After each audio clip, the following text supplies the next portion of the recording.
Welcome back. You're still watching Business Morning on Channels Television, and we're broadcasting live from Lagos, Nigeria. Today on the program, our conversation is going to be on the succession at the Central Bank of Nigeria. We know that in a couple of months' time, the tenure of the current CBN governor, Sanusi Lamido Sanusi, will end. And so we'll be looking at the possible successor, and if the successor will continue with the policies that Sanusi Lamido Sanusi will be leaving behind. And so the CBN succession implications for monetary policy. I'm being joined on the program this morning by two gentlemen, both economists, and we'll be taking a look at this. Dr. Ayodele Teriba, he's a Chief Executive Officer of Economic Associates. He joins me on the program this morning, as well as Henry Boyo. He's also an economist. Good morning, gentlemen, and thank you so much for joining me. Thank you, everybody. Like I already said, and like most people know, the 5-year tenure of the CBN governor ends in a couple of months' time, in June precisely. And before we begin to look at the decisions and the policies, during his tenure, let's get your thoughts on the state of the economy and the financial services industry before Mr. Sanusi became the CBN governor. Dr. Teriba, let me start with you. Right. Yeah, 2009, before Mr. Sanusi became the governor of the central bank, the issue was the lack of transparency in what was going on in Nigerian banks. Worries about, did the global crisis affect Nigerian banks? Did it not? And then you had denials by the then regime in the central bank that, oh no, the global crisis didn't affect the banks, and so on. So when Malam Lamido Sanusi came in, he brought a bit more transparency into what was happening there. There was an audit, and it was found that some banks were indeed affected by the global crisis, and the trouble in the banks were resolved. We eventually had the asset management company brought into being, and I think there's a lot more confidence in banks today. That is a major achievement of Mala Sanusi Lamido Sanusi. So that's the major achievement. But I'm very sure we have as much as we had the ups, we also had the lows of the time he took over. When he came in and at that time sanitized the banking sector, but that wasn't the only sector that actually had issues at that time. In fact, the financial services sector was in almost deep peril as well. Did that see any so much of an impact as the banking sector did? Right. If it's to, think of a score sheet, the second plus, before I say, where I think I have reservations, the second plus is his approach to monetary policy management. He also brought some more transparency to monetary policy management, in that the committee began to engage the public, making a televised statement after their meetings and releasing records of their conversation, including personal views of individual members. The second, that transparency helped in stabilizing the financial markets. Okay. Yeah, but central banking, should be concerned about, if you like, three broad notions of stability, which is economic stability, price stability, and financial stability. So I think that Mr. Sanusi concerned himself more with the financial stability component.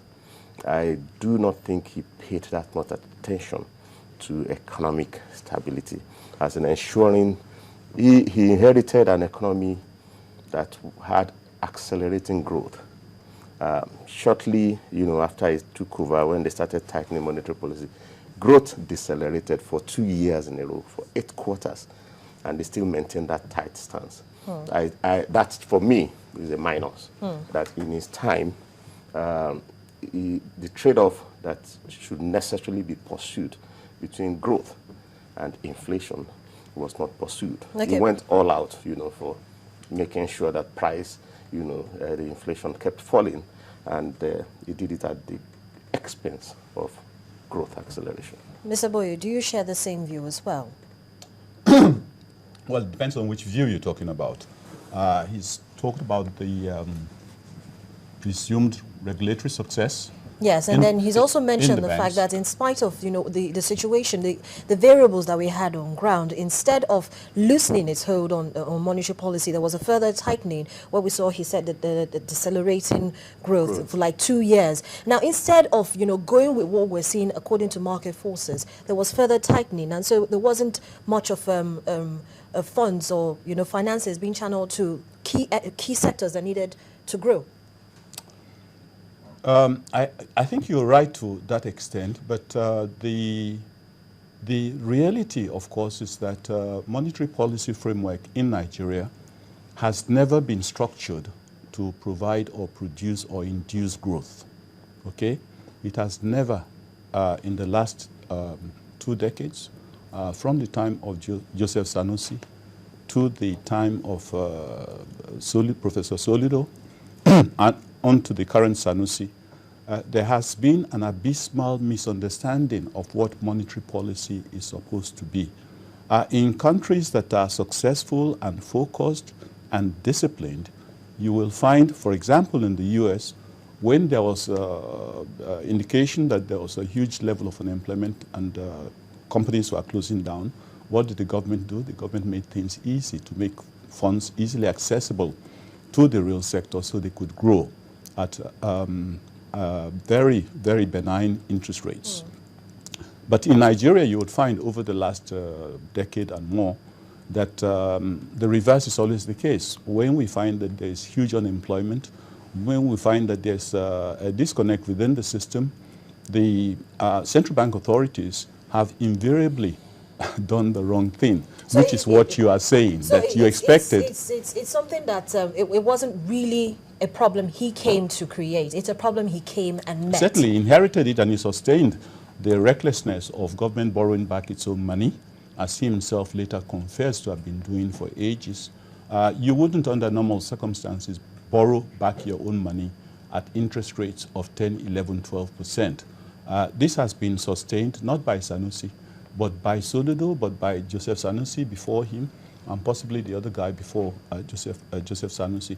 So that's why I said ab initio that the monetary policy framework in Nigeria has never been designed to grow the economy, at least not in the last 2 decades or so.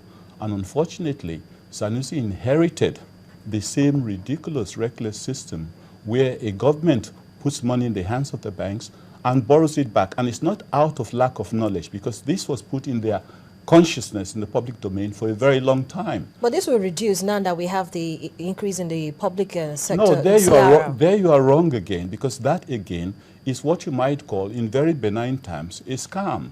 You see, because you will find that there is nothing that has happened in real fact. You can, if even you put the whole 100% of government deposits, okay, you sequester that and say you are increasing the CRR on government deposits to 100%. It's only a temporary thing, because why? You are assuming that all government agencies and departments will not spend their money. And if they don't spend their money, they can't pay their salaries, they can't pay their contracts and things like that, their contractors and people like that. So you will find that sequestering 100% of government deposits as part of bank reserves is, how would I say, a benign way, a very kind way to say I have failed, because that itself means that we are saying that nobody in government should spend money, because the moment these government agencies whom you are sequestering their accounts, okay, even if you were sequestering the accounts in CBN, CBN deposits, okay, you will find that so long as these agencies begin to pay their salaries, they begin to pay their contractors, the money transmutes from being a sequestered account into private accounts. So you really have not achieved anything. This is why I say there's a lot of ignorance in the market, and unfortunately it seems that the authorities are capitalizing on it. We have a new CBN governor supposed to take over the helm of affairs at least by July. And if the CBN, if whoever the successor is, he or she is coming in to meet this problem on ground, like you've said, a lack of structured monetary policy. Now, what should be done?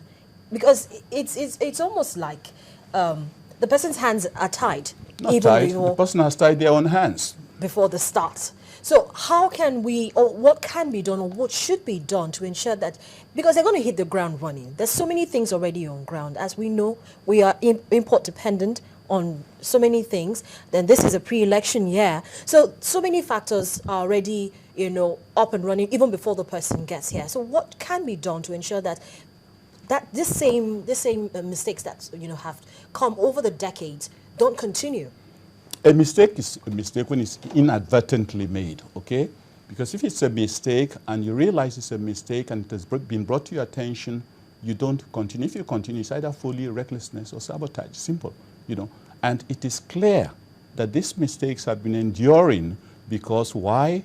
The people of Nigeria are not aware, are not cognizant of the way our economy is managed.